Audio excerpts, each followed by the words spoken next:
मुकारो सर्व पापप्रणाशनो मंगलार्णं च सर्वेशे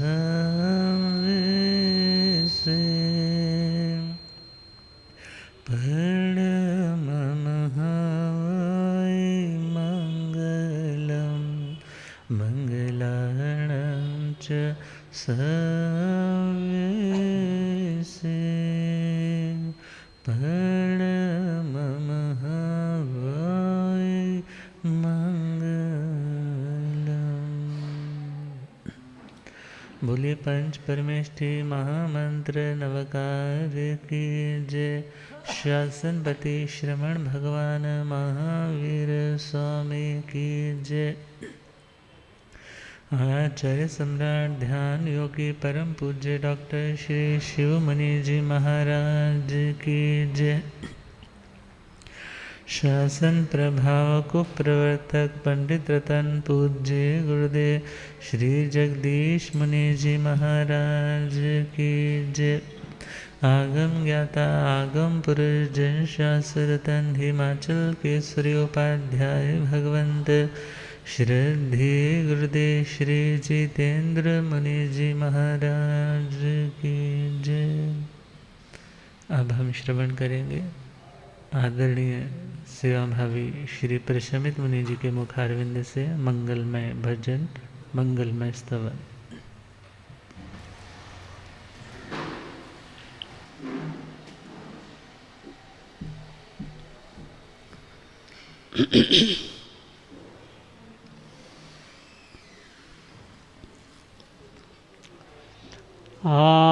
गीत प्रभु के गाए जाया गीत प्रभु के गाए जा जीवन को सफल बनाए जा जीवन को सफल बनाए जा गीत प्रभु के गाए जाया गीत प्रभु के गाए जा।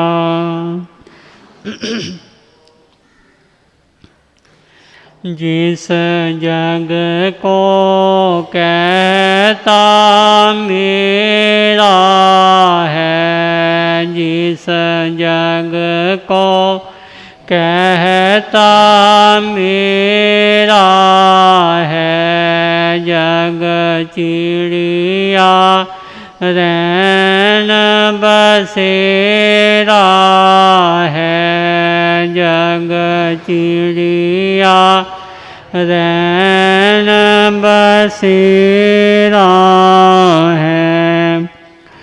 इस जग से प्रीत हटाए जा इस जग से प्रीत हटाए जा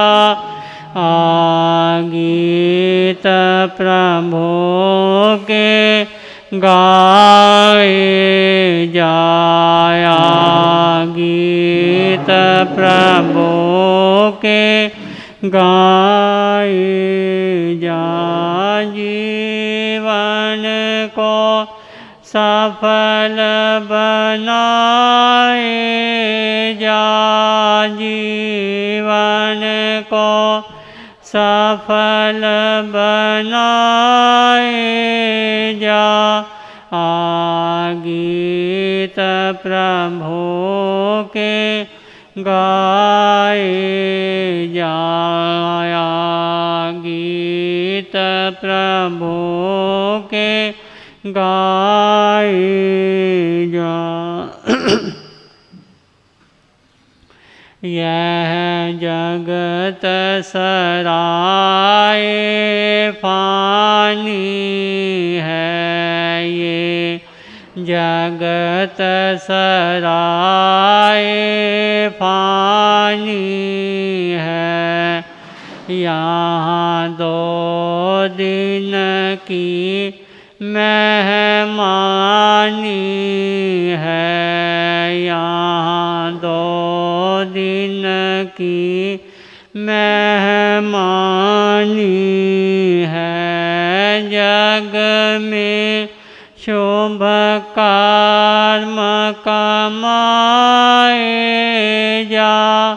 जग में शुभ कर्म कमाए जा।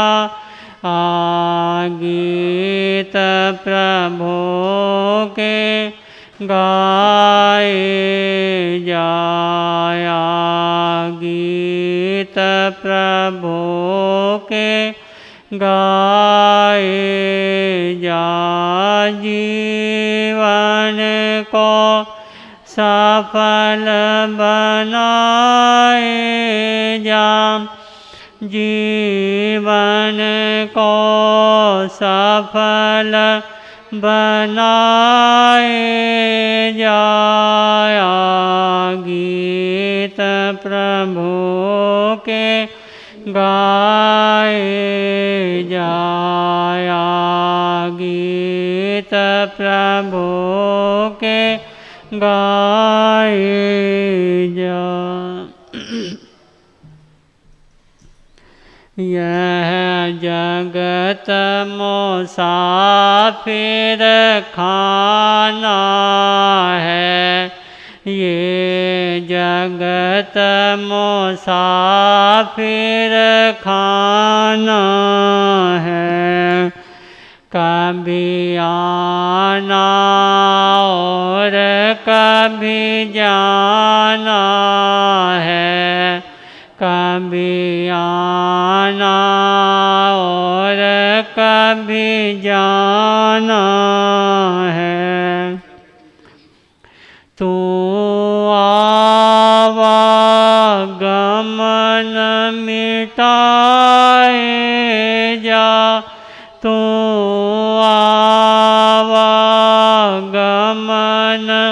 मिटाए जा। गीत प्रभु के गाए जा।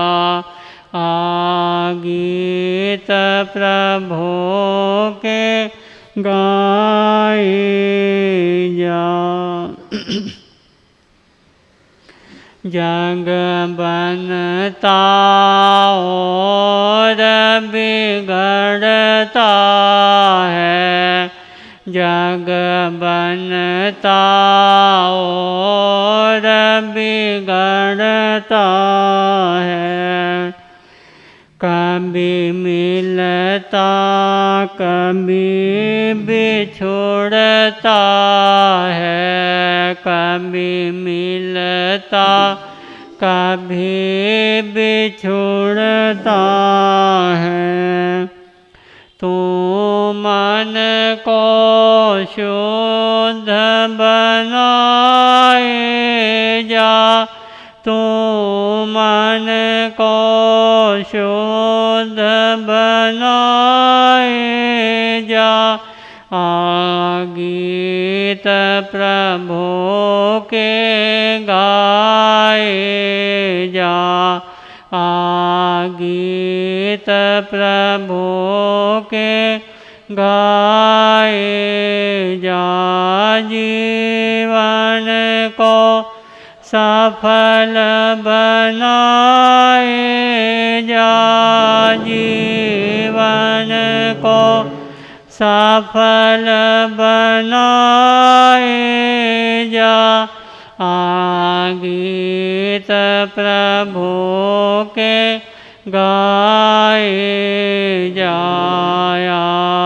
गीत प्रभु के गाए जा। क्यों तन धन पर इतराता है।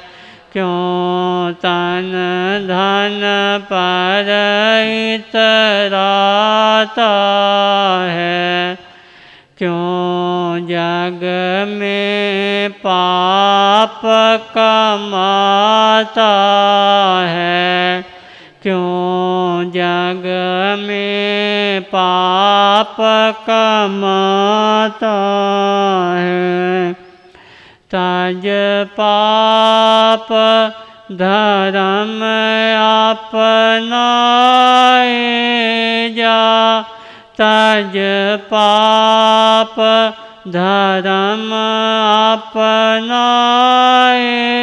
जा, गीत प्रभु के गाए जाया, गीत प्रभु के गाए जा, जीवन को सफल बनाए जा, जीवन को सफल बनाए जा, गीत प्रभु के गाए जा,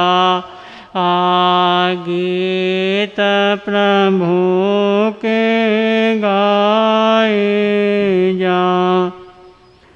मुनि कीर्ति चंद सुनाता है, मुनि कीर्ति चंद सुनाता है, ये समय सुनहरी जाता है, ये समय सुनहरी जाता है। तू इससे लाभ उठाए जा, तू इससे लाभ उठाए जा, गीत प्रभु के गाए जाया, गीत प्रभु के गाए जा, जीवन को सफल बनाए जा, जीवन को सफल बनाए जा, गीत प्रभु के गाए जाया, गीत प्रभु के गाए जाया, गीत प्रभु के गाए जा। हर्ष हर्ष जय जय, हर्ष हर्ष जय जय। अब हम श्रवण करेंगे आगम रसिका महासाध्वी प्रवचन प्रभाविका श्री प्रेक्षा जी महाराज साहब के मंगलमय मुखारविंद से मंगलमय जिनवाणी का प्रसाद।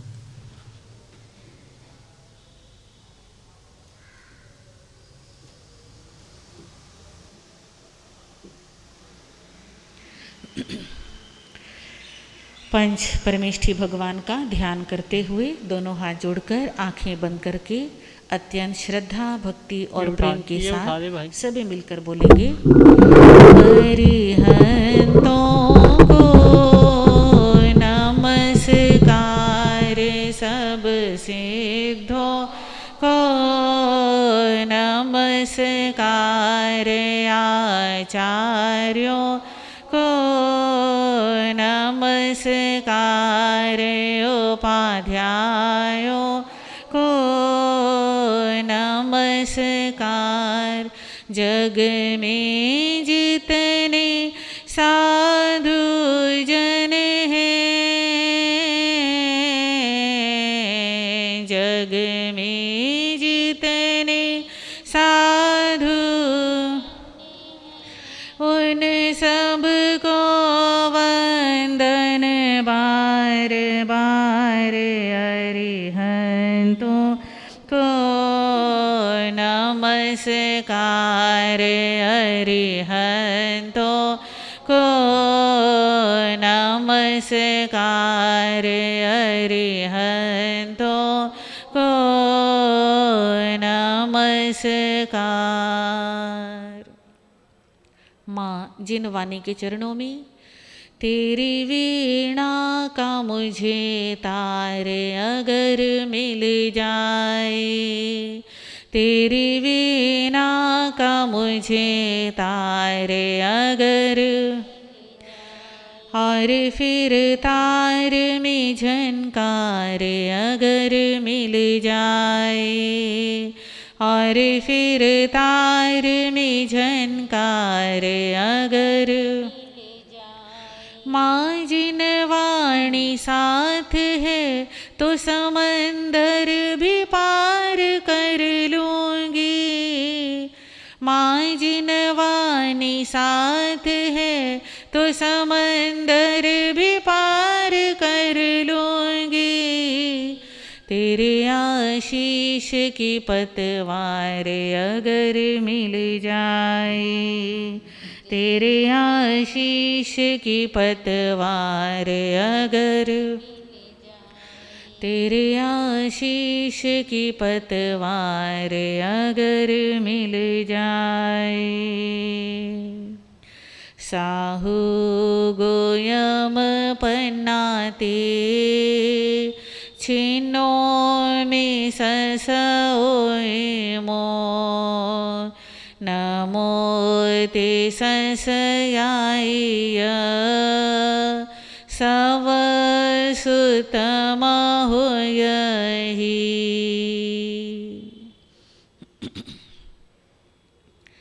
श्री महावीराय नमः।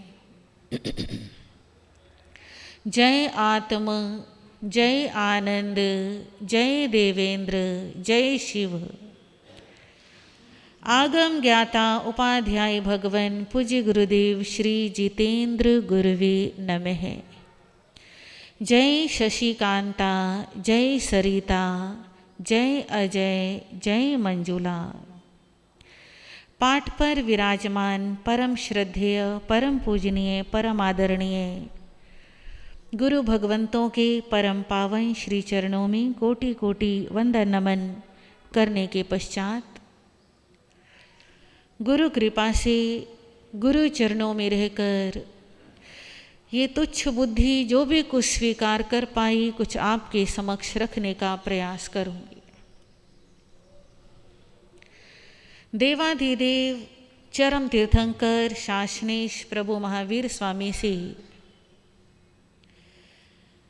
किसी जिज्ञासु ने प्रश्न किया कि प्रभु, इस आत्मा को जल्दी से जल्दी मोक्ष मिले उसके लिए क्या करना चाहिए? क्योंकि दुनिया में बहुत सारे धर्मगुरु हैं, बहुत सारी क्रियाएं हैं, बहुत सारे विधियां हैं, मतांतर हैं, पर मुझे सबसे शॉर्ट और सबसे इजी,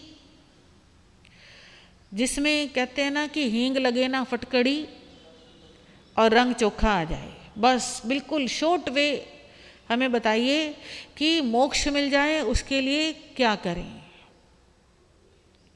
भगवान ने कहा कि एक चीज सबसे जरूरी है, बाकी सब अपने आप हो जाता है, और वो एक चीज क्या है? मोक्ष की इच्छा को जगाना। हाँ जी, सबसे मुश्किल भी यही है और सबसे आसान भी। हाँ जी, मोक्ष की इच्छा जगाना मुश्किल है कि नहीं है? क्योंकि हमारे मन के अंदर और इतनी सारी इच्छाएं हैं कि मोक्ष की इच्छा तो, हाँ जी, प्रवचन में बैठ के कोई साधु संत पूछ लें तब तो भले कह दे कि हाँ हम मोक्ष जाना चाहते हैं, पर वास्तव में किसी को धन चाहिए, किसी को पद चाहिए, किसी को पुत्र चाहिए, किसी को यश चाहिए, किसी को घर मकान चाहिए, हाँ जी, किसी को स्वास्थ्य चाहिए।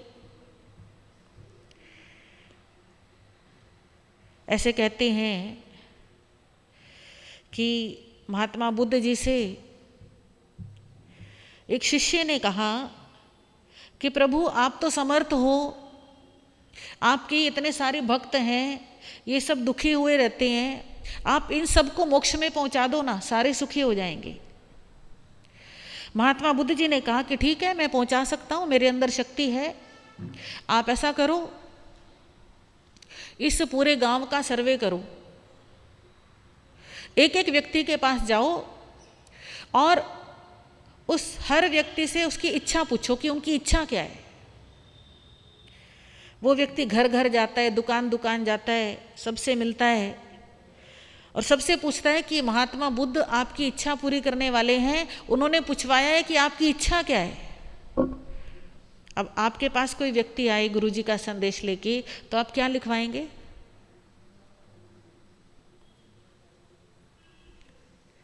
जवाब नहीं है ना कोई,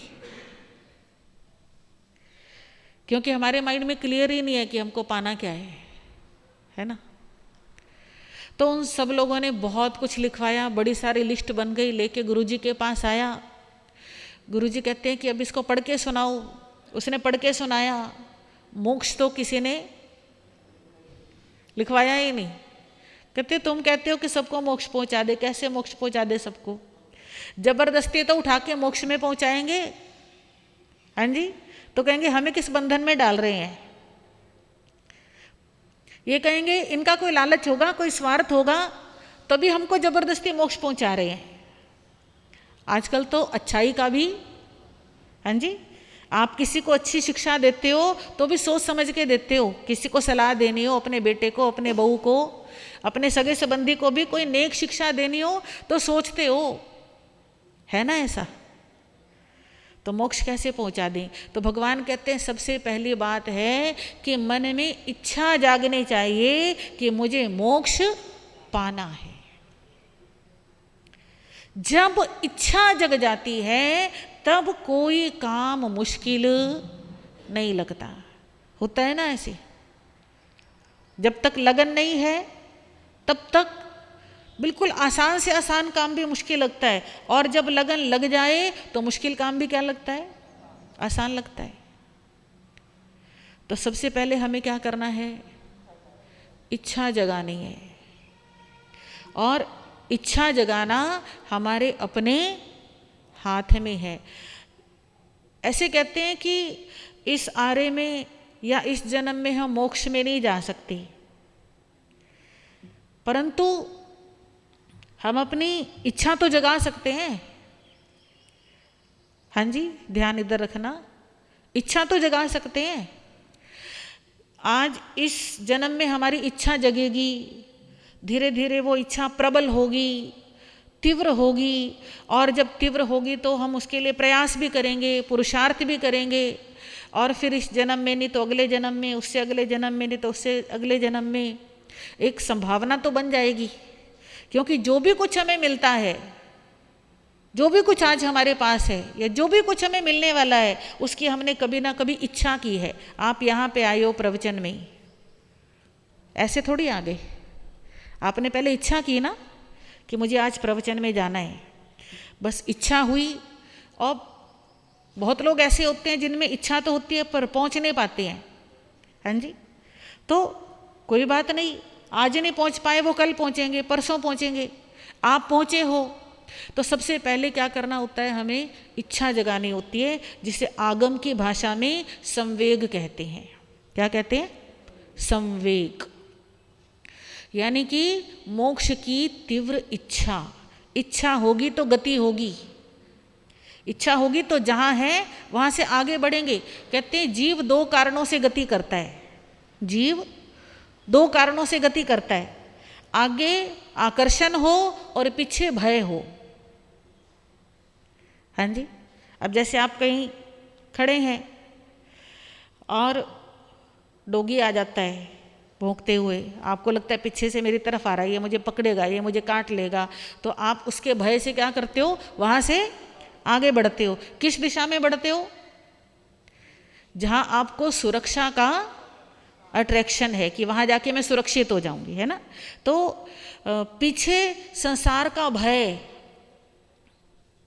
फिर जन्म लेंगे, फिर 9 महीने गर्भ में रहना पड़ेगा, हाँ जी, फिर जन्म की प्रक्रिया, फिर पालन पोषण। पालन पोषण भी देखो, बच्चा, हम कहते हैं ना कि बच्चा सबसे सुखी होता है, पर बच्चे से पूछ के देखो, बेचारा ना बोल के बता सकता है कि मुझे भूख लगी है, कि प्यास लगी है, कि कहीं दर्द हो रहा है, हाँ जी।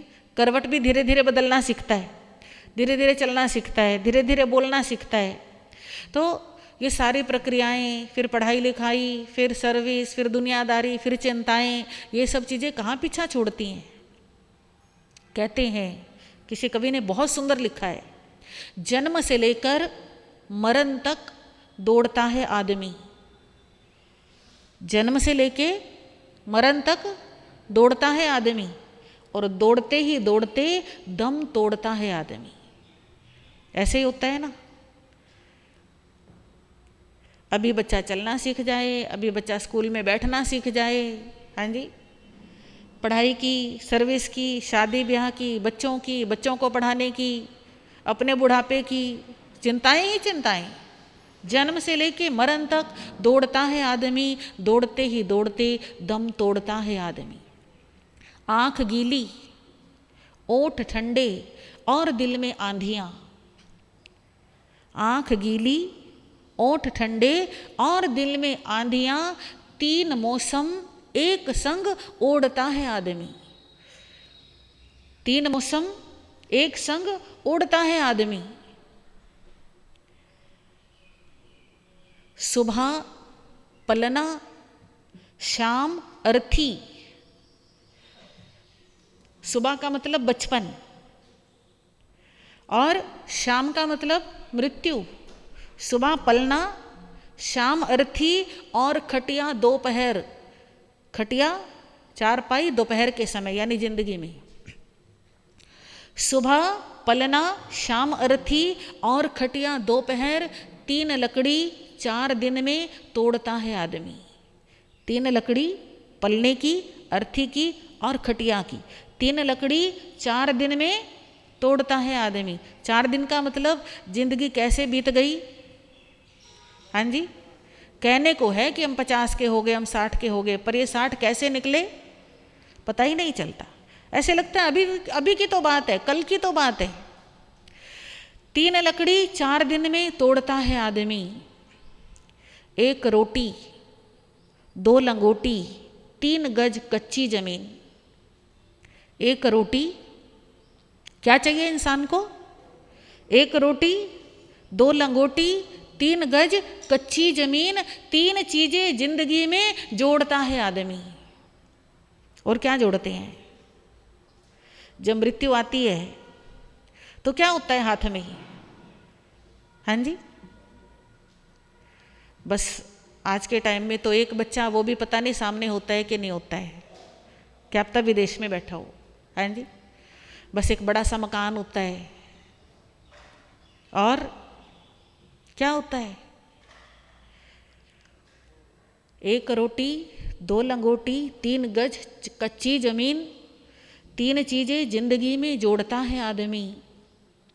इन 3 चीजों के लिए भी ऐसे रहता है, कोई चोरी ना कर ले, हाँ, प्रवचन में नहीं जा सकते, घर बंद नहीं कर सकते, सब लोग आ नहीं सकते, पीछे किसी को रहना होता है। हम तो घर में बंधे हुए हैं, हम तो निकल ही नहीं सकते। इतनी सुरक्षा की चिंता रहती है। पर है यहाँ विश्वास कितना आदमी का मौत पर, है यहाँ विश्वास कितना आदमी का मौत पर, जिसके हाथों में सभी कुछ छोड़ता है आदमी। जब मौत आती है तो कहते अब मैंने सब कुछ तेरे हाथ में क्या कर दिया, छोड़ दिया, बस ये जिंदगी है। तो भगवान कहते हैं इस जिंदगी में कम से कम इतना तो कर लो कि मोक्ष की इच्छा तो जाग जाए, हाँ जी। मोक्ष की इच्छा तो जाग जाए, बस इतना सा पुरुषार्थ इस जन्म में कर लो। इच्छा का मतलब केवल कहने को नहीं, कि प्रवचन में बैठे हैं तो कह दिया, स्थानक में गुरुओं के सामने बैठे हैं तो कह, सच्ची इच्छा, एक सच्ची तमन्ना कि हमें क्या मिले, मोक्ष मिले। एक इच्छा तो जाग जाए, एक संवेग तो आ जाए, इतना तो पुरुषार्थ इस जन्म में हो जाए, फिर आगे की क्रिया तो वक्त के साथ बढ़ती ही रहेगी। इन शब्दों के साथ मैं गुरु चरणों में वंदन करते हुए अपने विषय को विराम देती हूँ। ओम शांति।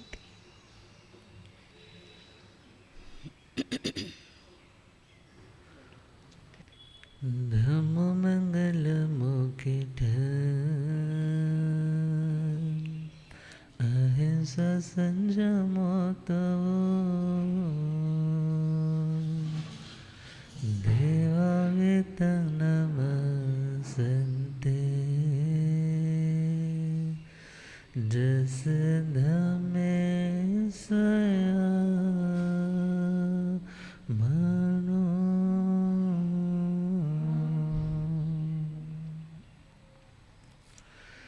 जे हाथ जोड़ गोरानो मेरी वंदना, जे जोड़ गोरानो एक बार वंदना, हजार बार वंदना, एक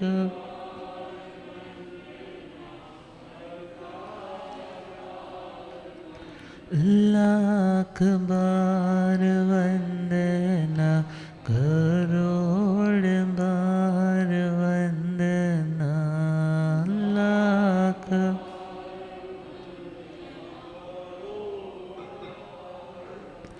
जे हाथ जोड़ गोरानो मेरी वंदना, जे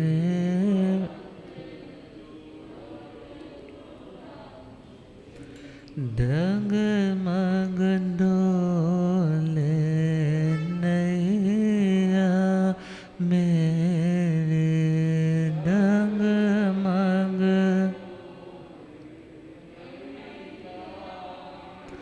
मुझको है सतगुरु तेरे, मुझ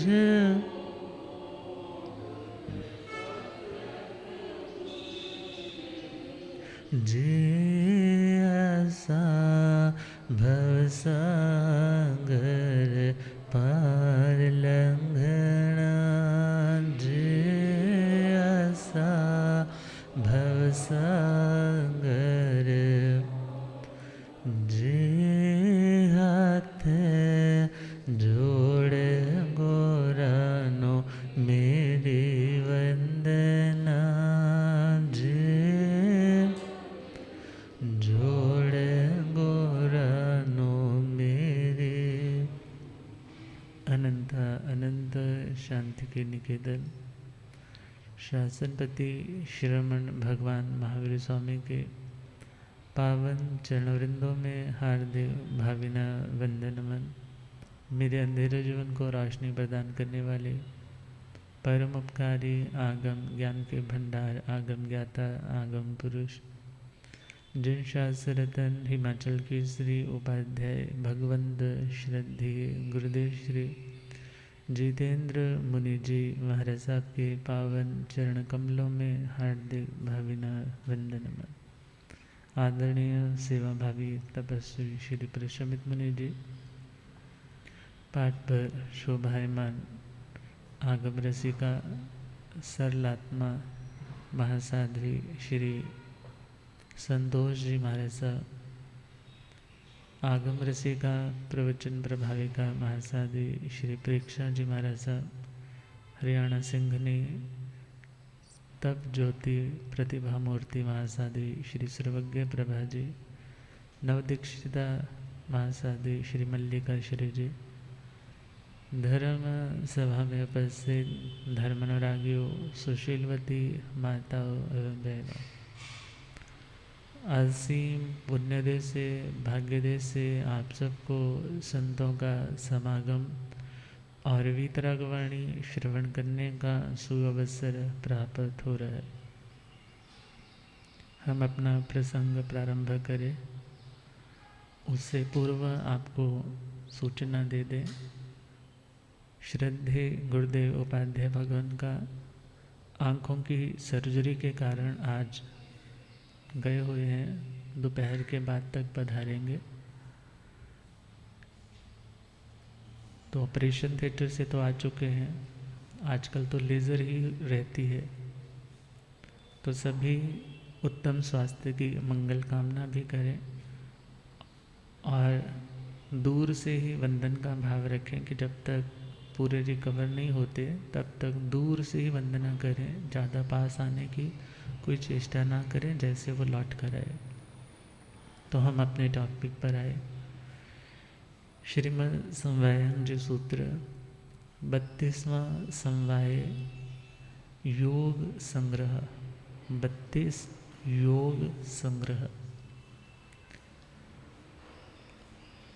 आत्मा को दुख के गहरे समुद्र से उठा करके जो शाश्वत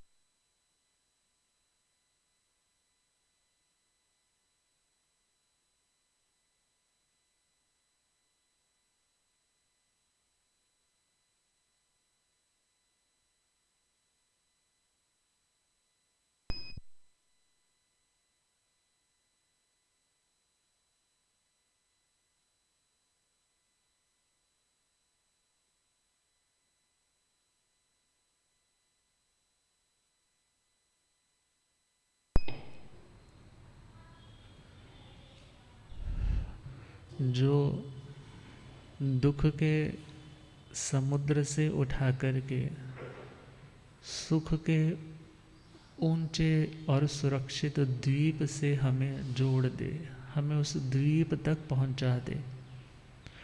उन 32 बातों की श्रृंखला, उन 32 रास्तों का वर्णन या उन 32 स्टेप्स का हम चिंतन और मनन कर रहे हैं।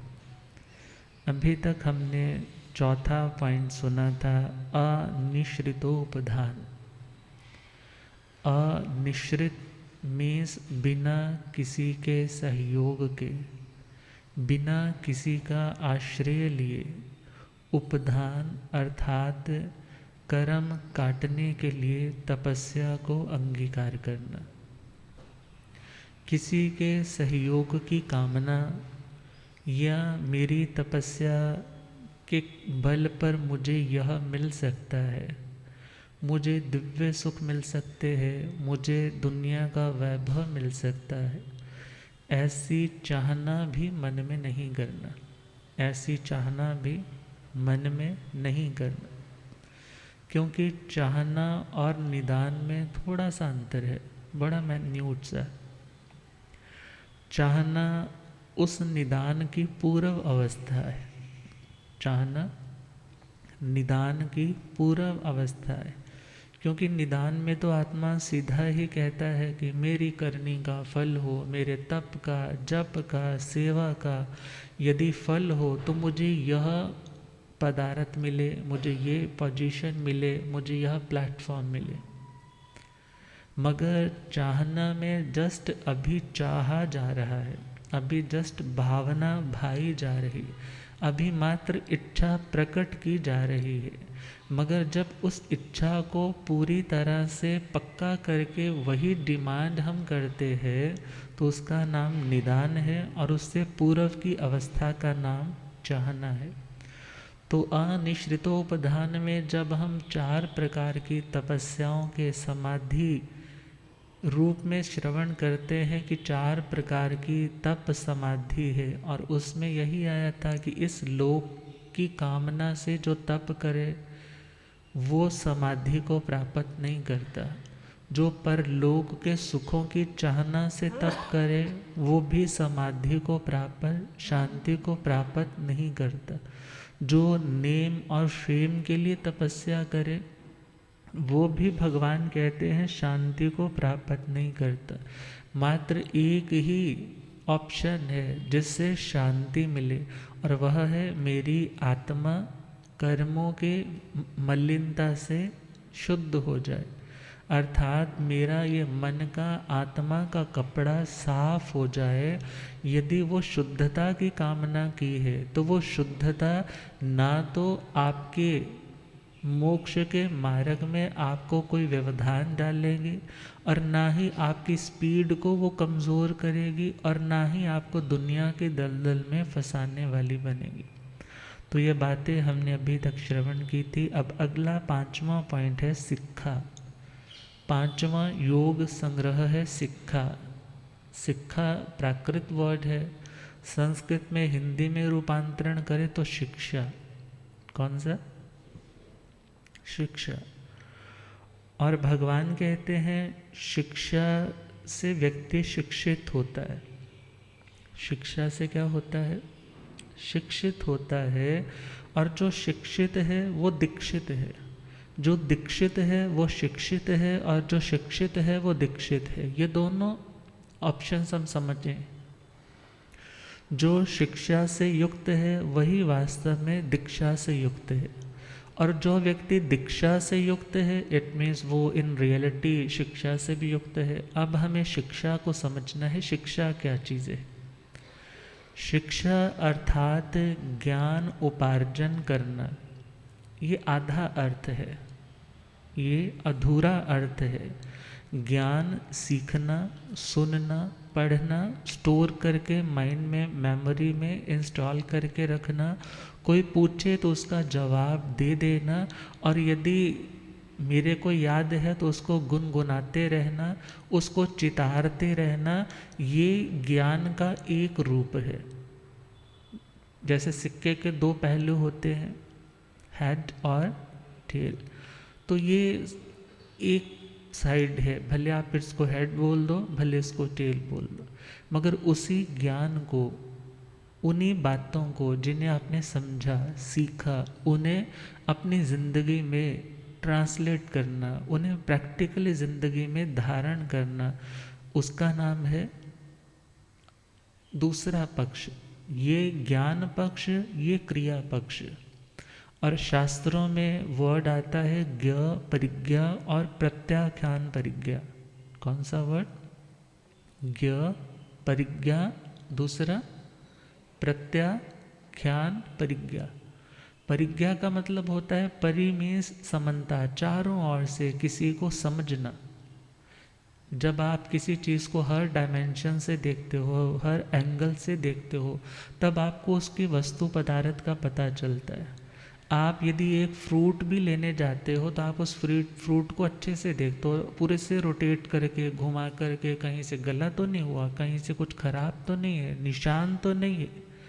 अर्थात किसी भी चीज़ को चारों ओर से अच्छे तरीके से जानना, समझना, उसका नाम तो है ज्ञ परिज्ञा। अब उसके क्या साइड इफ़ेक्ट्स हो सकते हैं, क्या उसके बेनिफिट्स हो सकते हैं, उसके मेरिट्स और डीमेरिट्स, दोनों के बारे में जानकारी हासिल करने का नाम है ज्ञ परिज्ञा। उसका नाम क्या है? ज्ञ परिज्ञा। अब चंडीगढ़ है तो चंडीगढ़ में मोस्टली घर घर में गाड़ियाँ हैं, मगर गाड़ी चलाने के लिए इजाज़त ऐसे ही थोड़े मिल जाती है। पहले क्या होता है, उसको प्रॉपर लर्निंग की हिदायतें दी जाती है, इस तरह से ड्राइव करना है, इतनी स्पीड तक तुम्हें गाड़ी चलानी है, यदि कोई आगे आ जाए तो तुम्हें रोकना है, कोई बुज़ुर्ग है, कोई या कोई एम्बुलेंस है उसे रास्ता देना है, सीट बेल्ट का प्रयोग करना है, ड्रिंक करके तुम्हें गाड़ी नहीं चलानी है, फ़ोन सुनते हुए तुम्हें गाड़ी। अब ये बातें जो तुम्हें पहले से बताई जा रही है, और उसके साथ ये भी बताया जा रहा है कि यदि तुम इन बातों का ध्यान रखोगे तो तुम सेफली अपनी मंजिल तक पहुंच जाओगे। और यदि इनमें से कुछ भी गड़बड़ करते हो, अपनी लेन से हट कर के दूसरे की लेन में जाते हो, तुम्हें लेफ़्ट चलना चाहिए था, तुम राइट में आते हो, और यदि तुम दूसरी साइड रॉन्ग साइड आ रहे हो तो तुमने पीछे से इंडिकेटर्स वगैरह कुछ भी नहीं दिए, तो तुम्हारा क्या हो सकता है? एक्सीडेंट हो सकता है, पी करके चलाओगे तो एक्सीडेंट हो सकता है। हर बात समझाई, ऐसे चलोगे तो ये बेनिफिट है, ऐसे नहीं चलोगे तो इसका ये नुकसान है। इन बातों का जो एक बुकलेट है, जो पूरी थ्योरी है, जो आपके ब्रेन का काम है, जिसको समझना है, वो सारी की सारी शिक्षा कौन सी है? ज्ञ परिज्ञा। कौन सी शिक्षा है? ज्ञ परिज्ञा। मीन्स तुम्हें हर तरह से फायदे और नुकसान की जानकारी मिल गई और तुमने उसको समझ लिया, मगर ये अधूरी है। ये कैसी है? अधूरी है। यदि तुम इतना जानने के बावजूद भी गाड़ी अपनी स्पीड से ज़्यादा चला रहे हो, बिना सीट बेल्ट यूज़ किए चला रहे हो, पी करके चला रहे हो, फ़ोन पे बातें कर रहे हो, बिना फोकस के, बिना कंसंट्रेशन के चला रहे हो, तो इट मीन्स तुम दुर्घटना के शिकार हो जाओगे। फिर तुम्हारी वो सीखी सिखाई, पढ़ी पढ़ाई बातें क्या रह जाएंगी? धरी की धरी रह जाएंगी। तो दोनों बातों का, ज्ञ परिज्ञा का मतलब क्या है कि तुम्हें थ्योरी का ज्ञान हो गया, तुम्हें समझ आ गया क्या गलत है क्या सही है, मगर इतना जानने के बाद फिर जब जब वक्त आता है, जब तुम्हें उन चीज़ों को ज़िंदगी में प्रैक्टिकली यूज़ करना है, उपयोग में लाना है, उस टाइम तुम उस सीखे हुए ज्ञान को ट्रांसलेट करते हो। उस सीखे हुए ज्ञान को तुम क्या करते हो? आचरण का रूप देते हो। इसका नाम है आसेवन शिक्षा। कौन सी शिक्षा? और जो सीखी जाती है उसका नाम है ग्रहण शिक्षा। जो तुम किसी बुक में किसी से सुन करके या स्क्रीन पे तुम देख करके समझ करके जो सीख रहे हो उसका नाम है ग्रहण शिक्षा। और जब तुम उस सीख को ज़िंदगी में उतार रहे हो उसका नाम है आसेवन। आसेवन, सेवन मतलब किसी चीज़ का सेवन करना मीन्स, सेवन करना मीन्स उसे यूज़ करना ना। आप किसी चीज़ को सेवन कर रहे हो, उसको इनटेक कर रहे हो, इट मीन्स प्रैक्टिकली तुम उसका यूज़ कर रहे हो। तो आज सेवन शिक्षा का मतलब जो शिक्षा तुमने ग्रहण की, गुरु ने नियम दे दिए, तुमने नियमों को समझ लिया कि तुम्हें अहिंसा का ध्यान रखना, तुम्हें सत्य का, अस्तेय का, ब्रह्मचर्य का, अपरिग्रह का, राग द्वेष से ऊपर उठना, ये जितनी बातें बुक में है या जो बातें तुम्हें समझ में आती है, ये सारी की सारी ग्रहण शिक्षा है। कौन सी शिक्षा है? मगर जब तुम्हारे पास ऐसा प्रसंग आया कि तुम सामने अपने किसी जीव को देख रहे हो, तुम चाहते तो मार सकते हो और चाहते तो थोड़ा यत्न से उसे बचा भी सकते हो, तो इन बातों से क्या सिद्ध होता है? यदि तो तुमने यत्न रखी, इट मीन्स तुम वास्तव में शिक्षित हो। और यदि तुम चाह कर के भी यत्न नहीं रख रहे, बस पता है ना कोई बात नहीं, ऐसे ही चलता है, दुनिया में ऐसे ही चलता है, तो इट मीन्स तुम्हारी ज्ञान अभी अधूरी है। तुम्हारी जानकारी तुम्हारे उद्धार का कारण नहीं बन पाएगी। तो भगवान कह रहे हैं तुम्हें पता तो है कि गुस्सा नहीं करना चाहिए, मगर गुस्से के प्रसंग पे यदि तुम नाराज़गी जाहिर कर रहे हो, तड़प रहे हो, बेचैन हो रहे हो, चिल्ला रहे हो, तो फिर तुम भी कहने लग जाते हो कि मेरे पास नॉलेज तो बहुत है मगर मेरे पास शांति नहीं है। कारण शांति क्यों नहीं? क्योंकि हमने उस नॉलेज को प्रैक्टिकली ज़िंदगी में उतारा नहीं। सुनते हैं ना युधिष्ठिर का प्रसंग, युधिष्ठिर भी पढ़ने के लिए गए थे और एक ही लाइन सभी स्टूडेंट्स को पढ़ाई जा रही है, जिसमें पांडव भी है, कौरव भी है, और गुरुजी क्या लाइन समझा रहे हैं? क्रोध नहीं करना चाहिए। कौन सी लाइन है? क्रोध नहीं करना चाहिए। और सभी बच्चों ने उस लाइन को लर्न कर लिया, याद कर लिया, और याद करने के बाद उनके गुरुजी सुन रहे हैं कि अच्छा सुनाओ क्या याद किया है। तोता रटन 1 बाय 1 एक स्टूडेंट आता है, क्रोध नहीं करना चाहिए, शाबाश तूने बहुत ठीक सुना है। सेकंड आया, क्रोध नहीं करना चाहिए, शाबाश चले जाओ। मगर जैसे युधिष्ठिर का नंबर आया, वो बोला अभी मुझे याद, अभी मुझे याद। अरे शाम हो गई, सभी बच्चे सुना करके अपने खेल कूद के लिए चले गए। अभी एक स्टूडेंट वहीं पर बैठा है और वो क्या बोल रहा है? मुझे अभी याद नहीं हुआ। और गुरुजी ने जोर से एक थप्पड़ मारा, एक लाइन तेरे को याद नहीं हो रही। फिर भी अभी क्या बोला? अभी पूरा याद नहीं हो रहा। मगर दोबारा से फिर पिटाई हुई है और उधर से उनके घर से पिताजी आए और उन्होंने पूछा कि क्या हुआ, आज बच्चे सब खेलने गए हैं और ये अकेला बैठा है। कहने लगे सबसे ज़्यादा इंटेलिजेंट है, सबसे ज़्यादा ये आउटस्टैंडिंग स्टूडेंट है, मगर टिल ये क्या बोल रहा है, मेरे को याद नहीं हुआ। और जैसे ही दोबारा से ज़ोर से एक थप्पड़ लगाया और वो बच्चा क्या कहने लगा, गुरुजी अब याद हो गया। क्या बोला, गुरुजी अब याद हो गया। बड़े हैरान हुए, कहने लगे हाँ हाँ, जब थप्पड़ लगता है ना तब सबको याद हो जाता है, क्योंकि डंडा तो सब पीरों का पीर है। हाँ, तेरे को नहीं ना याद हो रहा था, जैसे पिटाई हुई तेरे को याद हो गया। तो जैसे ही उनके पेरेंट्स खड़े हैं, पूछ रहे हैं कि क्या हुआ, ये आज पिटाई क्यों हो रही है, आज तक इसके ऊपर कभी हाथ नहीं उठाया गया, ये इतना इंटेलिजेंट और सोबर है। मगर जैसे ही गुरुजी ने क्या बोला, एक छोटी सी लाइन सब बच्चों ने सुना दी, इससे एक लाइन नहीं याद हुई।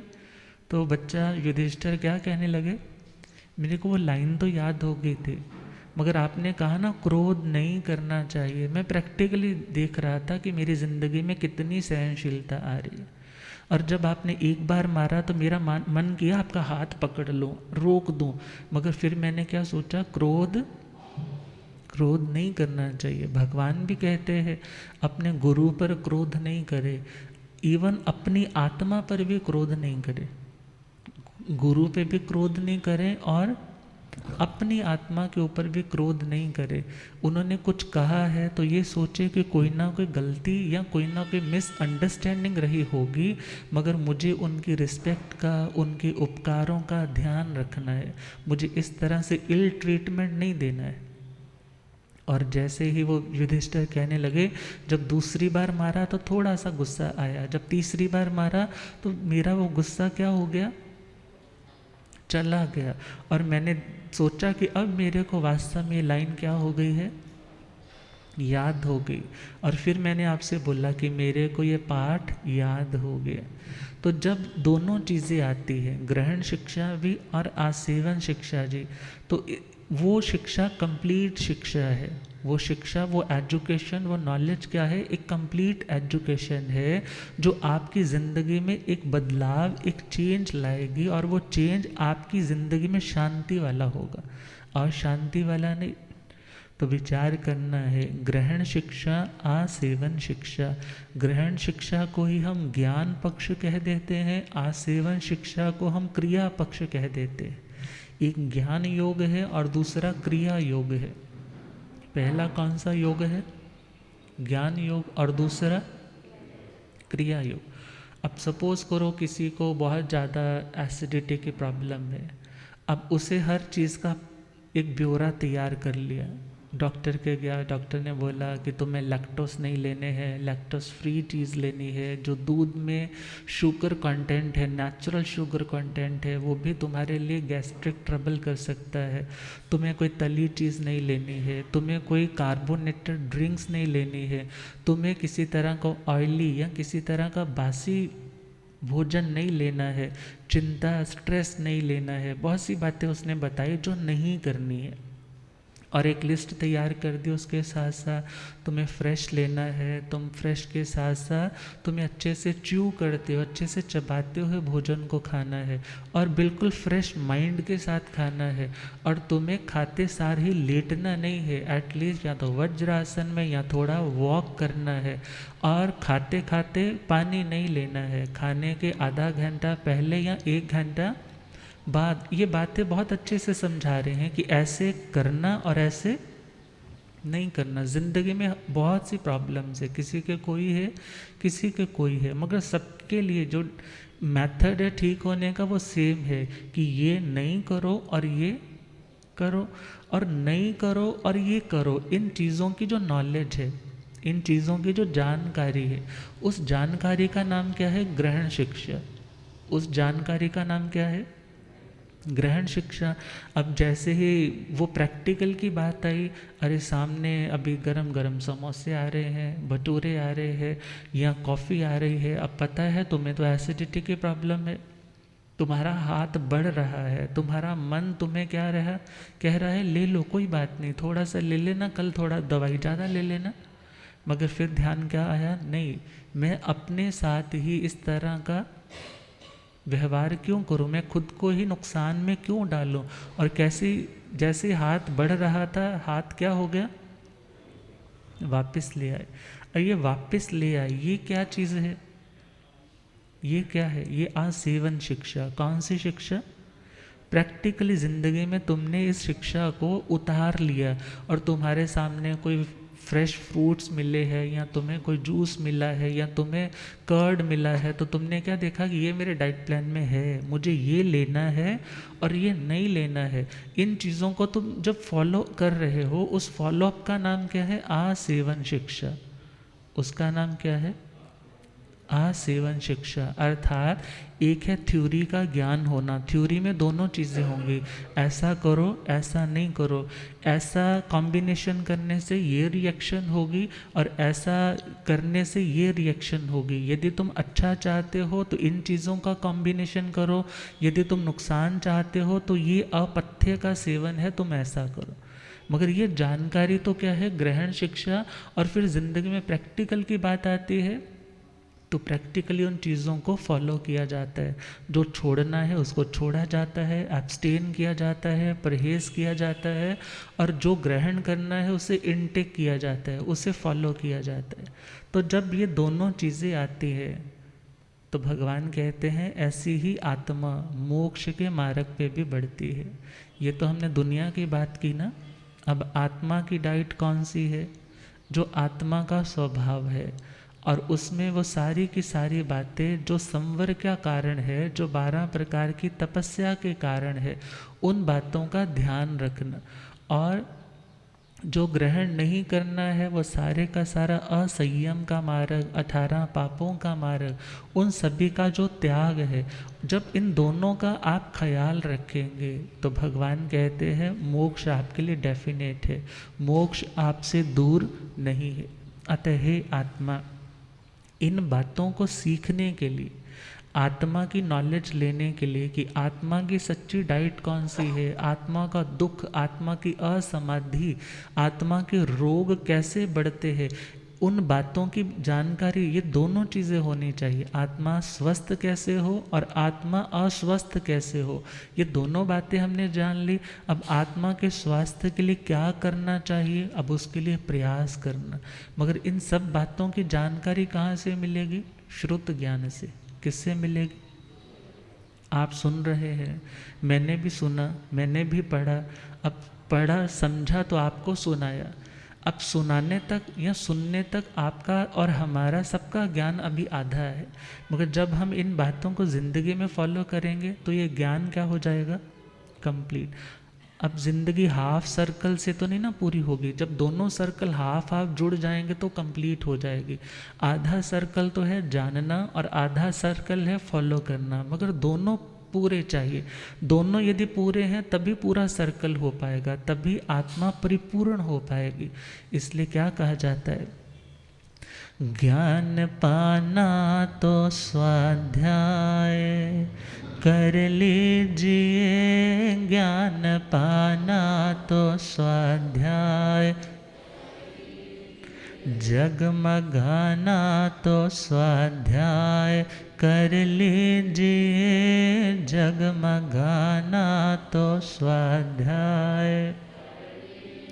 भटकता मन हमारा इधर से उधर, भटकता मन हमारा इधर, बिगड़े घोड़े भी शिक्षा से जाते सुधर, बिगड़े घोड़े भी शिक्षा से लौट आना तो स्वाध्याय कर लीजिए, लौट आना तो स्वाध्याय, ज्ञान पाना तो स्वाध्याय कर लीजिए, ज्ञान पाना तो स्वाध्याय। जाना हो हमको फॉरेन तो इंग्लिश पढ़े, जाना हो हमको इंग्लैंड इंग्लिश पर, जाना हो चांद पर पहले पहले उपग्रह चढ़े, जाना हो चांद पर पहले उपग्रह, मोक्ष जाना तो स्वाध्याय कर लीजिए, मोक्ष जाना तो, ज्ञान पाना तो स्वाध्याय कर लीजिए, ज्ञान पाना तो, लोक विद्याओं से चलते व्यवसाय है, लोक विद्याओं से चलते, आत्मदर्शन का रास्ता तो स्वाध्याय है, आत्मदर्शन का रास्ता तो, तम मिटाना तो स्वाध्याय कर लीजिए, तम मिटाना तो स्वाध्याय, ज्ञान पाना तो स्वाध्याय कर लीजिए, ज्ञान पाना तो, ज्ञान और ध्यान रूहानी खुराक है, ज्ञान और ध्यान रूहानी, रूहानी का मतलब जो रूह की मतलब जो आत्मा की डाइट है, और आत्मा की डाइट कौन सी है? ये ज्ञान और ध्यान की बात है। ये किसकी डाइट है? आत्मा की बात। ज्ञान और ध्यान आत्म की खुराक है, ज्ञान और ध्यान आत्म की, मिट्टी का तन हमारा बने खाक है, मिट्टी का तन हमारा बन, डट के खाना तो स्वाध्याय कर लीजिए, डट के खाना, ज्ञान पाना तो स्वाध्याय कर लीजिए, ज्ञान पाना तो स्वाध्याय, जगमगाना तो स्वाध्याय कर लीजिए, जगमगाना तो स्वाध्याय। अतः हे आत्मा, यदि तुम चाहते हो कि मैं उस अनंत ज्ञान और अनंत दर्शन जो मेरा अपना मौलिक गुण है उसे प्रकट करूं, तो उसका जो इनिशियल पॉइंट है वह है शिक्षा। वो पॉइंट कौन सा है? शिक्षा। और शिक्षा अर्थात ग्रहण शिक्षा और आसेवन शिक्षा। वैसे शिक्षा का मीनिंग होता है अभ्यास।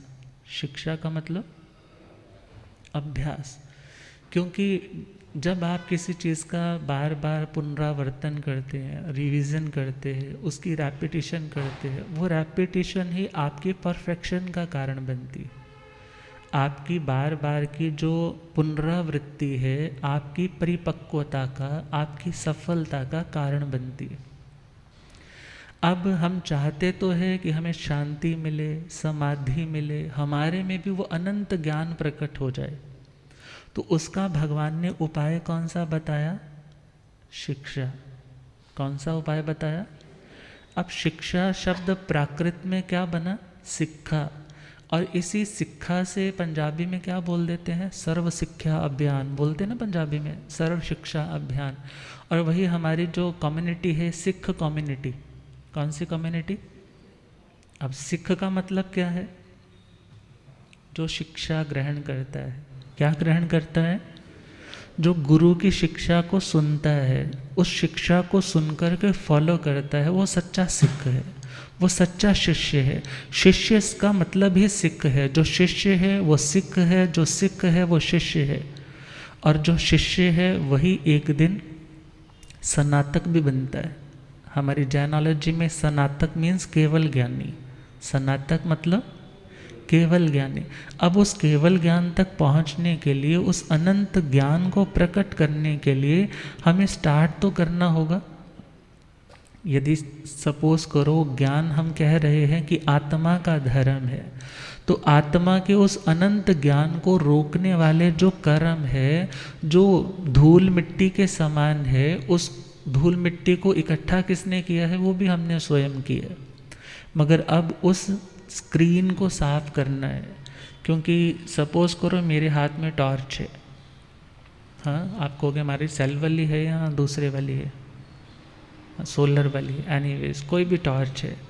अब टॉर्च को जैसे ही जलाया, मगर सेल भी पूरे हैं उसके, मगर लाइट बाहर नहीं आ रही। लाइट क्यों नहीं आ रही? क्योंकि उस टॉर्च का जो सामने वाला शीशा है उसके ऊपर बहुत मोटी लेयर किसकी चढ़ रखी है? मिट्टी की बहुत मोटी लेयर है। लाइट तो फुल है मगर लाइट बाहर, अब लाइट बाहर नहीं आ रही तो हमें कुछ दिखाई नहीं दे रहा कि क्या सही है क्या गलत है, कहाँ क्या पड़ा है, कहाँ कदम रखें, कहाँ पाँव रखें, कहाँ चलें, कहाँ से पाँव उठाएं, नहीं पता चल रहा, अंधेरा बहुत है।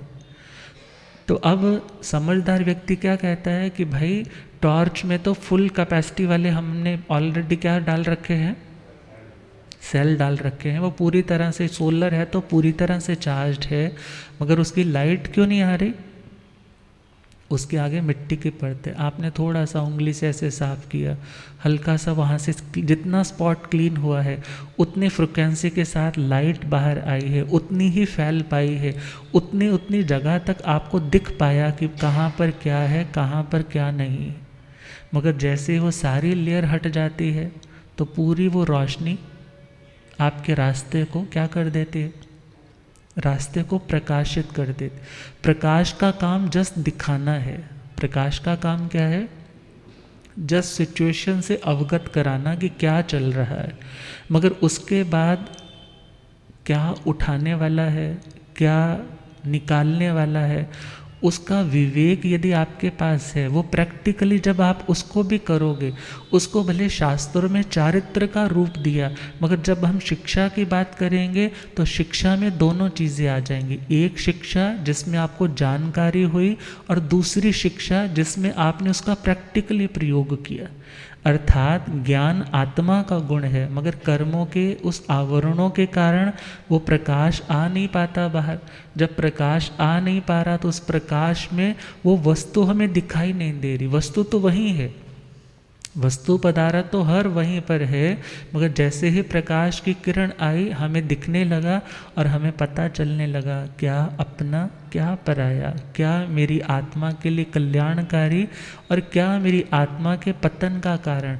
अब जो अच्छा है उसे समेटना और जो बुरा है उसे त्यागना। ये दोनों बातें किससे सिद्ध होगी? उस ज्ञान से। और ज्ञान मीन्स शिक्षा।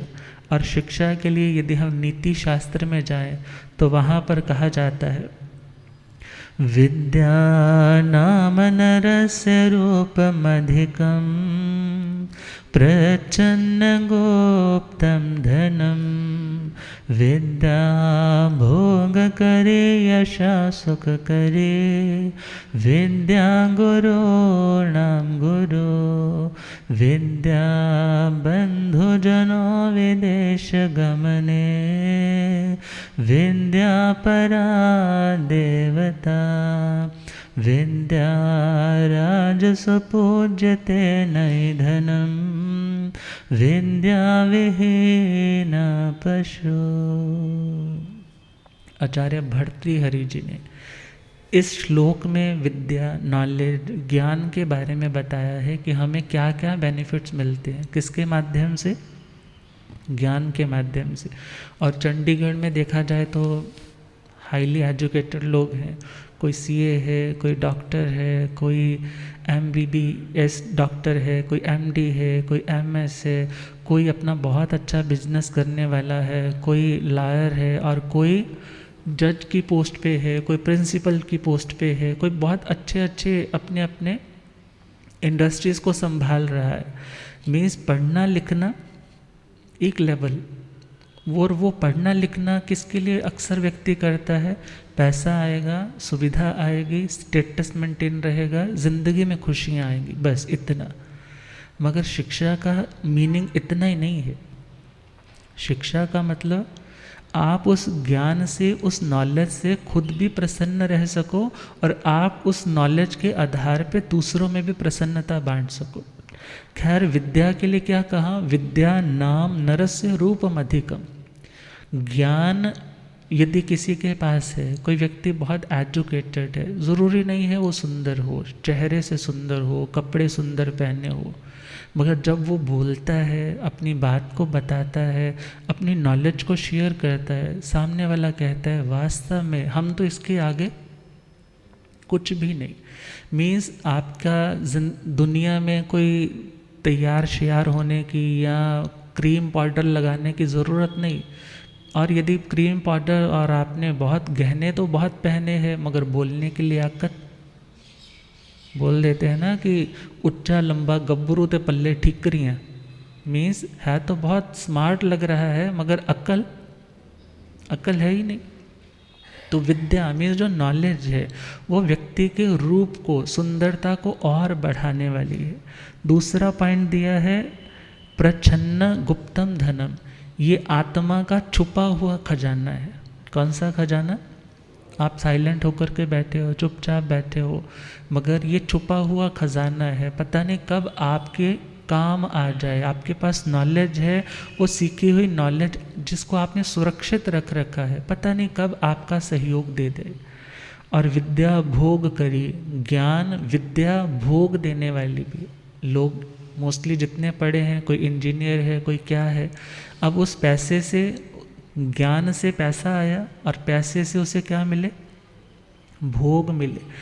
यश देने वाली विद्या नेम एंड फेम भी तो देती है। कोई बहुत पढ़ा लिखा है, अच्छी एंकरिंग कर रहा है, अच्छी मोटिवेशनल स्पीच दे रहा है, या कुछ अच्छा किसी जगह पे पढ़ा रहा है, तो लोग कहते हैं ये बहुत वास्तव में ज्ञानवान है, और उस ज्ञान के कारण उसका यश, उसकी प्रसिद्धि भी फैलती है। और सुख करी, ये विद्या सुख देने वाली भी है। क्या देने वाली है? जब आप अपने नॉलेज के आधार पे सही डिसीज़न लेते हो तो वो सही डिसीज़न आपको क्या देता है? सुख देता है। और विद्या गुरु नाम गुरु, कहते हैं विद्या तो गुरुओं की भी गुरु है। गुरुओं की भी क्या है? गुरु तो आपके साथ कितने समय रहेंगे, मगर आपने यदि गुरु के चरणों में रहकर कुछ सीखा है तो वो आपका पल पल साथ देगी, आपको पल पल सही रास्ते पे बढ़ाएगी। तुम चलो, और यदि गलत है तुम्हें रोकेगी, और कहीं डट करके खड़े होना है तो तुम्हें एक बल देगी। कौन? वो विद्या, वो संस्कार ज्ञान की। विद्या बंधु जनों विदेश गमने, यदि विदेश में जाना है, अपने घर परिवार से दूर जाना है, तो आपका कोई मित्र साथ नहीं जा रहा, तो वहाँ आपका मित्र कौन है? आपकी नॉलेज, आपने जो सीखा हुआ ज्ञान है, वही आपका मित्र है। और वही आपका मित्र आपको वैसे वैसे अच्छे अच्छे एजुकेटेड लोगों के साथ जोड़ भी देगा। विद्या परा देवता, दुनिया में देवता बहुत हैं जो देने वाले हैं। देवता किसे बोलते हैं? जो देता है। मगर कहा विद्या परा देवता, मीन्स विद्या तो देवताओं से भी ऊपर की देवता। मीन्स वास्तव में यदि कोई देने वाला है वो है आपकी अपनी लियाकत, आपकी अपनी से देखा जाए सूझबूझ। यदि अपना दिमाग आप यूज़ नहीं कर रहे तो देवता भी क्या कर लेगा। मीन्स जो ज्ञान है वो आपको देने वाला, आपको सुख देने वाला, समाधि देने वाला, दुनिया का वैभव देने वाला, आपको अपनी समस्याओं के समाधान देने वाला, आपकी अंडरस्टैंडिंग को बढ़ाने वाला यदि कोई है तो वो कौन है? ये शिक्षा, ये विद्या। और कहा विद्या राजसु पूज्यते नहीं धनम। राजा लोगों के पास पैसा बहुत होता है, कुछ राजा लोग बहुत हाईली एजुकेटेड भी होते हैं। अब कोई व्यक्ति पैसा लेकर के आता है, वो ज़्यादा रिगार्ड नहीं करते कि उसके ऐसे प्यार ऐसे लगाएंगे, कोई बात नहीं, पैसे ही दे रहा है ना। कोई गोल्ड की ज्वेलरी दे गया, कोई बड़ी बात नहीं, डायमंड सेट दे गया, कोई बड़ी बात नहीं। मगर यदि वो कोई ज्ञान की बात सुनाता है, कोई ज्ञान की बात समझाता है जो आत्मा के और अपलिफ्टिंग का कारण बन पाता है, तो वो उसके हाथ जुड़ जाते हैं, उसका मस्तक झुक जाता है कि वास्तव में ये ज्ञान ज्ञानवान जो व्यक्ति है इसने कितना अभ्यास किया होगा, क्योंकि एक ज्ञानी की कदर ज्ञानी ही करता है, विद्वान की कदर कौन करता है? जैसे एक हाईली रैंक डॉक्टर की कदर एक हाईली रैंक डॉक्टर ही कर सकते हैं, क्योंकि वो जानता है कि किस तरह से इस लेवल तक पहुंचा जाता है, कैसे तिल तिल करके व्यक्ति को मरना पड़ता है, कितनी मेहनत करनी पड़ती है। इसी प्रकार जो एक विद्वान राजा है वो राजा भी जानता है कि विद्वान बनने के लिए क्या कुछ करना पड़ता है, इन आडंबरों को छोड़ना पड़ता है, दुनिया के ऐश और आराम से विमुख होना पड़ता है, अपनी पढ़ाई पे कंसंट्रेट करना पड़ता है। और यदि उनके सभा में कोई ऐसा स्कॉलर आता है तो वो उनका सम्मान करते हैं, और विचार करना है वो वैसा सम्मान पैसे वाले का नहीं करते, जैसा सम्मान किसका करते हैं? जो एजुकेटेड है, जो समझदार है। और लास्ट में कहा विद्या विहीना पशु, यदि कोई व्यक्ति विद्या से विहीन है वो जस्ट लाइक पशु, किसके समान है? पशुओं को तो फिर भी थोड़ी बहुत अक्ल होती है, मगर बहुत बार इंसान क्या कर जाता है? बेअक्ली के काम। पता होता है कि जो खाना लगा है हमारे लिए ही परोसा जाएगा, हाँ, कि बहुत बड़े बड़े फंक्शंस होते हैं, मगर उसके हाथ से रोटी छीन, उसके हाथ से रोटी ले, उसकी दाल नहीं मिलनी चाहिए, पहले मेरे को डालो, ख़त्म ना हो जाए। इट मीन्स यदि हमारे अंदर वो ज्ञान की बातें सुनने के बाद भी प्रैक्टिकली हमारी ज़िंदगी में नहीं आ पा रही, वो ज्ञान अभी अधूरा है। ज्ञान पूरा कब होगा? जब नॉलेज के साथ साथ उसका प्रैक्टिकल करेंगे। तो दोनों बातें जब ज़िंदगी में आती है तो वो कंप्लीट एजुकेटेड व्यक्ति है, वो व्यक्ति कंप्लीटली अपने उस मिशन तक, उस शांति के लेवल तक पहुंच पाता है। तो आज समय कंप्लीट हो चुका है, तो अपने वक्तव्य को यहीं विश्राम दूंगा, क्योंकि गुरुदेव भी ऑपरेशन के बाद पधार गए हैं, मगर जैसी व्यवस्था होगी आपको सूचित करेंगे। मगर कोई भी, क्योंकि सब हाईली एजुकेटेड लोग हैं, सोफिस्टिकेटेड लोग हैं, तो खुद ही ध्यान रखेंगे कि जब पधारें तभी दूर से दर्शन करें, अदरवाइज़ कुछ भी किसी भी तरह का ये नहीं कि मुझे अभी दर्शन करने में बहुत दूर से आया हूँ। खुद अपना अपना विवेक सभी जागृत रखेंगे और गुरुदेव अच्छे से स्वस्थ हो। और हमारे को जो ज्ञान ज्योति देने वाले हैं गुरुदेव की, तो द्रव्य ज्योति का ही वो हल्का सा ऑपरेशन, वो पर्दा आता है उसको उतारा जाता है। तो गुरुदेव तो सबके पर्दे उतार देते हैं, जिनकी अज्ञान की वो काली माँ घटाओं की तरह सूर्य रूपी उस केवल ज्ञान को ढकती है। तो हम सभी गुरुदेव के मंगलमय स्वास्थ्य की कामना करते हैं। एक आंख का हुआ है, एक का अभी और पेंडिंग है, तो वो जल्दी से जल्दी उत्तम स्वास्थ्य को प्राप्त करें। इन्हीं शुभ मंगल भावनाओं के साथ संतान देवाणे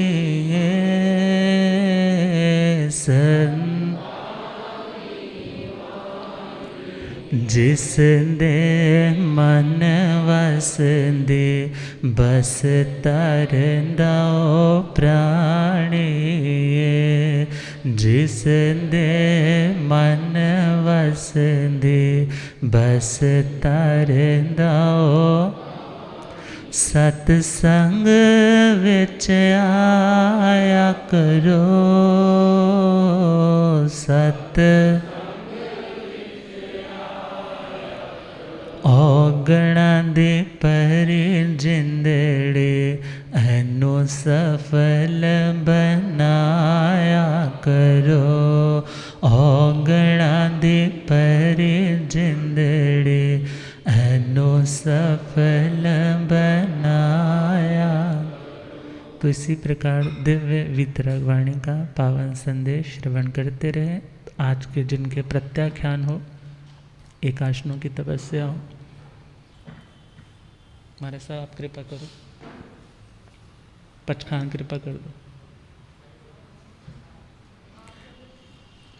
एक आसन करने वालों को,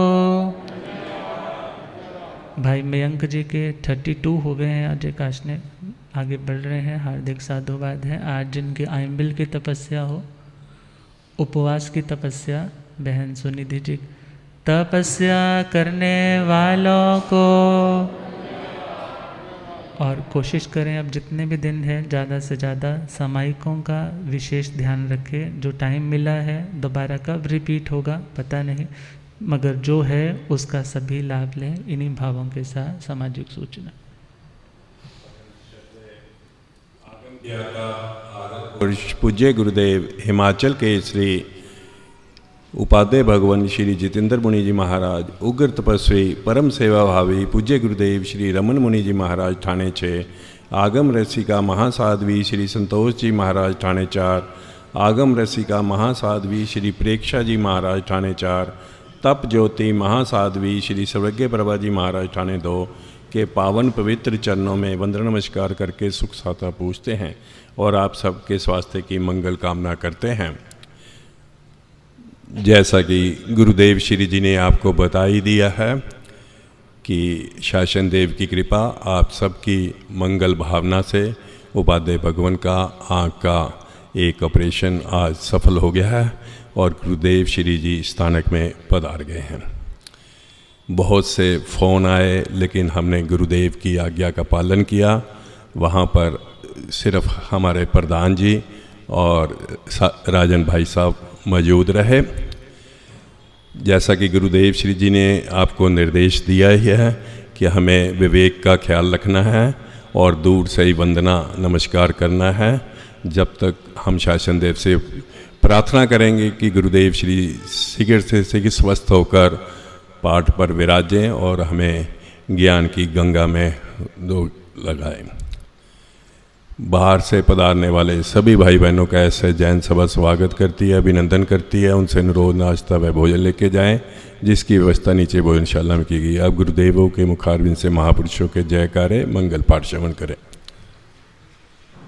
भगवान महावीर स्वामी आचार्य सम्राट परम पूज्य श्री आत्मा राम जी महाराज, आचार्य सम्राट परम पूज्य श्री आनंद ऋषि जी, आचार्य सम्राट परम पूज्य श्री देवेंद्र मुनि जी, वर्तमान आचार्य सम्राट ध्यान योगी परम पूज्य डॉक्टर श्री शिव मुनि जी, गणवच्छेद परम पूज्य स्वामी श्री लाल चंद जी, गणवच्छेद परम पूज्य स्वामी श्री गोकुल चंद जी, चारित्र चूड़ामणि परम पूज्य स्वामी श्री नेक चंद जी, शासन प्रभावक प्रवर्तक पंडित रतन पूज्य गुरुदेव श्री जगदीश मुनि जी, आगम ज्ञाता आगम पुरजन शास्त्र रतन हिमाचल के श्री उपाध्याय भगवंत श्रद्धे गुरुदेव श्री जितेंद्र मुनि जी, उग्र तपस्वी आदर्श हवितप शिरोमणि श्रद्धे गुरुदेव श्री रमण मुनि जी,